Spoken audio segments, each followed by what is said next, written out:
26 പേർ കൊല്ലപ്പെട്ടു. 26 പേർ കൊല്ലപ്പെട്ടു. ആദിൽ എന്ന് പറയുന്ന കശ്മീരി യുവാവിന്റെ വീട്ടിൽ മാത്രമാണ് രാഹുൽ പോയത്. അത് എന്തുകൊണ്ടാണ്? ബാക്കി ഈ 25 പേരുടെ വീടുകളും എന്താ രാഹുലിന് കയറി ചെല്ലാൻ കഴിയില്ലേ? അപ്പോൾ അവര് ഉരുളക്കിഴങ്ങ് പുഴുങ്ങിക്കൊണ്ടിരുന്നപ്പോ അത് കുക്കർ പൊട്ടിത്തെറിച്ച് മരിച്ചതാണോ? രാജ്യത്തിന്റെ പ്രതിപക്ഷ നേതാവ് നടത്തുന്ന ശ്രമങ്ങളെ ഇങ്ങനെ തുറന്നു കാണിക്കേണ്ടി വരുന്നത് എന്താ? ബാക്കി 25 പേരും ഭാരതീയരല്ലേ? എൻ്റെ പൊന്നു കൊച്ചെ, നിനക്ക് ഇതിനെപ്പറ്റി വലിയ ഐഡിയ ഇല്ല, അല്ലെങ്കിൽ രാഹുൽ ഗാന്ധിനെ പറ്റി ഐഡിയ ഇല്ല. രാഹുൽ ഗാന്ധി എവിടെ പോയി എന്നുള്ള ഒരു ബോധവും വിവരവും ഇല്ലെങ്കിൽ പിന്നെ ചിലയ്ക്കാൻ നിൽക്കരുത്.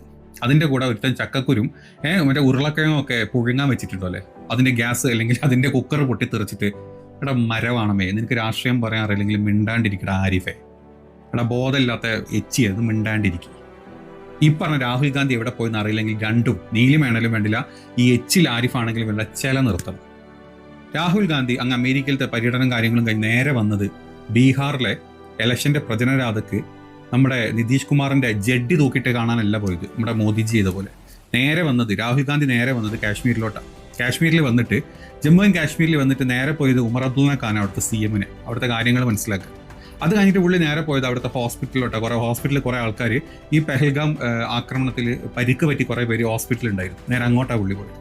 ഈ ആൾക്കാരെ കണ്ടിട്ട് നേരെ ആദിൽ ഷാന്റെ വീട്ടിലോട്ടല്ല നമ്മുടെ രാഹുൽ ഗാന്ധി പോയത്. അവിടെ ശുഭം എന്ന് പറഞ്ഞിട്ടുള്ള മറ്റൊരാളുണ്ടായിരുന്നു വേറെ, അതിൽ അവിടുന്ന് മാറിയിട്ട് അയാളുടെ വീട്ടിലോട്ടാണ് പോയത്. അയാളുടെ ഭാര്യനെ, അയാളുടെ അച്ഛനെ, അയാളുടെ ഫാമിലിനെ ഒക്കെ കണ്ടിട്ടാണ് പുള്ളി പോയത്. അത് കഴിഞ്ഞിട്ട് പുള്ളി നേരെ പോയത് അവിടെ രാത്രി ഈ കാശ്മീരിലെ കുറേ ആൾക്കാർ, പാവപ്പെട്ട മുസ്ലിങ്ങളായിട്ടുള്ള അല്ലെങ്കിൽ ഹിന്ദുക്കളായിട്ടുള്ള കുറേ ആൾക്കാരുണ്ട് കാശ്മീരികൾ. അവർ പല രീതിയിൽ പ്രൊട്ടസ്റ്റ് ആയിട്ടും പല രീതിയിൽ അവിടെ വന്നിട്ടുള്ള മറ്റ് ടൂറിസ്റ്റുകളെ സപ്പോർട്ട് ചെയ്യാനും അവർക്ക് വേണ്ട കാര്യങ്ങൾ ഒരുക്കാനും പോയ ആ പരിപാടിക്കാണ് രാഹുൽ ഗാന്ധി പിന്നെ പോയത്. അതൊക്കെ കഴിഞ്ഞിട്ട് നീയൊക്കെ ഈ ചാനലിൽ കുത്തിയിരുന്നിട്ട് താങ്ങി നടക്കുന്ന മോദിജിയുടെ കേന്ദ്ര സർക്കാർ വിളിച്ചിട്ടുള്ള ഒരു സർവകക്ഷി യോഗം ഉണ്ടായിരുന്നു.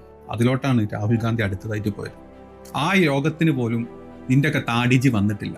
സൗദി അറേബ്യയിൽ നിന്ന് മൊത്തം പര്യടനം നിർത്തിയിട്ട് ഓട്ടി വന്നപ്പോൾ നമ്മൾ വിചാരിച്ച് അവിടെ കൊണ്ടിട്ട് ഒലത്തുന്നു. ഈ പറഞ്ഞ കക്ഷി യോഗത്തിനും വന്നിട്ടില്ല, കാശ്മീരിലോട്ടും വന്നിട്ടില്ല. ഈ പറഞ്ഞ ഒരൊറ്റ വിക്ടിമിൻ്റെ അല്ലെങ്കിൽ ഈ പറഞ്ഞ ഒരൊറ്റ 26-27 ആൾ മരിച്ചിട്ട് ഒരാളുടെ വീട്ടിൽ പോലും പോയിട്ടില്ല.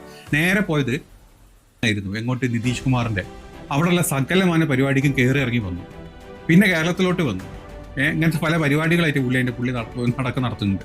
അപ്പോൾ അതിൻ്റെ ഇടയ്ക്ക് അറിയില്ലെങ്കിൽ വിവരക്കേടുകൾ പറയാണ്ടിരിക്കണം നീലിമ പറഞ്ഞ ഷർദി അതുപോലെ നക്കി തുടച്ച് തുളുമ്പി നിൽക്കുന്ന മുസ്ലിം ആയിട്ടുള്ള ആരിഫെ രാഷ്ട്രീയം പറയാൻ അറിയില്ലെങ്കിൽ ചക്കക്കുരു പൊട്ടിച്ചിട്ടും അല്ലെങ്കിൽ ഉരുളക്കിഴങ്ങ് മറ്റേ കുക്കറിലിട്ട് പൊട്ടിച്ചിട്ടൊന്നും കാര്യമില്ല, അതിൻ്റെ പുരയിൽ വെച്ച് പൊട്ടിച്ചേക്കണം. എന്നിട്ട് അതിൻ്റെ കൂടെ മോന്തിയും കൂടെ വെച്ച് കൊടുക്കുക, അപ്പോൾ പൊളിക്കും.